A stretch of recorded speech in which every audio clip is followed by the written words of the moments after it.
बौद्ध ग्रंथ किस प्रकार तैयार और संरक्षित किए जाते थे, इसको जानेंगे। तो बुद्ध और अन्य शिक्षकों की तरह, मतलब जिस तरह से उनके पहले भी जो लोग शिक्षक के रूप में हुए, चर्चा और बातचीत करते हुए मौखिक शिक्षा देते थे। महिलाएं और पुरुष, शायद बच्चे भी हो सकते हैं, इन प्रवचनों को सुनते थे और इन पर विचार चर्चा करते थे। बुद्ध के किसी भी संभाषण को उनके जीवन काल में नहीं लिखा गया, मतलब जितने भी ज्ञान की बातें बुद्ध ने दी, उनके जीवन काल में एक भी बात को नहीं लिखा गया, उनके द्वारा दिए गए शिक्षा को।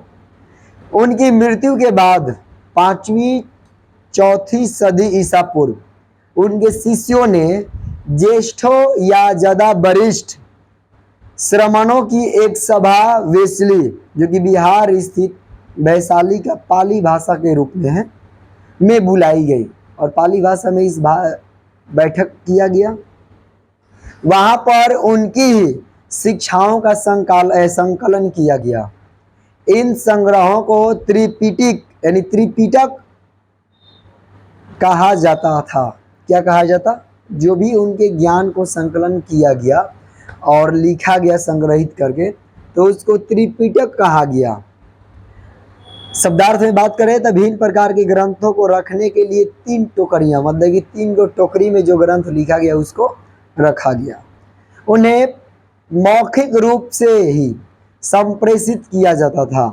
बाद में लिखकर विषय और लंबाई के अनुसार वर्गीकरण किया गया। बाद में लिखा गया कौन ग्रंथ कितना बड़ा लिखा गया, लंबा, इसके द्वारा उनको वर्गीकरण किया गया। विनय पिटक में संघ या बौद्धों में रहने वाले लोगों के लिए नियमों का संग्रह था, मतलब जो विनय पिटक था। इस विनय पिटक में संघ या फिर बौद्ध मठ जो है उसमें रहने वाले लोगों के लिए नियम को लिखा गया, संग्रह किया गया। बुद्ध की शिक्षाएं सूत पिटक में रखी गई और दर्शन से जुड़े विषम अभिधम पिटक में आए।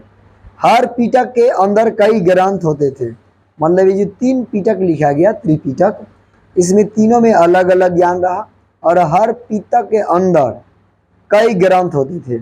बाद के युगों में बौद्ध विद्वानों ने इन ग्रंथों पर टीकाएं लिखी, मतलब कि उसको भी और छोटे छोटे और अन्य ग्रंथों में क्या किया, लिख डाला। जब बौद्ध धर्म श्रीलंका जैसे नए इलाकों में फैला, दीपवंश यानी द्वीप का इतिहास और महावंश महान इतिहास जैसे क्षेत्र विशेष के बौद्ध इतिहास को लिखा गया। इनमें से कई रचनाओं में बुद्ध की जीवनी लिखी गई है।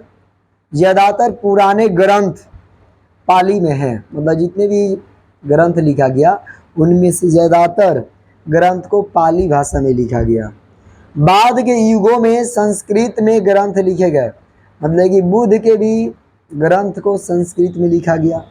जब बौद्ध धर्म पूर्व एशिया में फैला, तब फासियन और स्वयं त्यांग तसांग ने जैसे तीर्थयात्री बौद्ध ग्रंथों की खोज में चीन से भारत आए, मतलब बौद्ध ग्रंथ की खोज करने के लिए ये लोग चीन से भारत पहुँचे। ये पुस्तकें वे अपने देश से ले गए जहाँ विद्वानों ने इनका अनुवाद किया। हिंदुस्तान के बौद्ध शिक्षक भी दूर दराज के देशों में गए। बुद्ध की शिक्षाओं का प्रसार करने के लिए वे कई पुस्तकें भी अपने साथ ले गए। कई सदियों तक ये पांडुलिपियाँ एशिया के भिन्न भिन्न इलाकों में स्थित बौद्ध विहारों में संरक्षित रही। मतलब सोच लो कि यहाँ से बिहार से स्टार्ट हुआ पूरे भारत, और पूरे भारत के साथ साथ पूरे अन्य द्वीपों में भी फैलने वाला धर्म बौद्ध धर्म था और सबसे जल्दी फैलने वाला।